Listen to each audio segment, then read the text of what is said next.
So think about and be happy and be blessed. God assigned you here kasi meron kang assignment para sa kabutihan ng iba.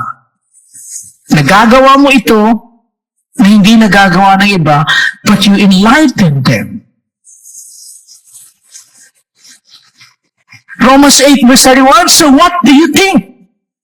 With God on our side like this, no one now can we lose kung nasa atin ang Panginoong Diyos? So think about, maraming churches, maraming miyembro,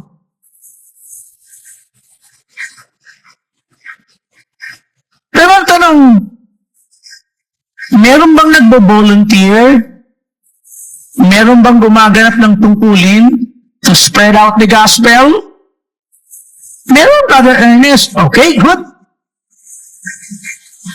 Sabi nga ng mga kausap ng isang kapatiran, talaga? 30 years na? Or 30 years na, pero nananatiling nandito sa lugar na ito.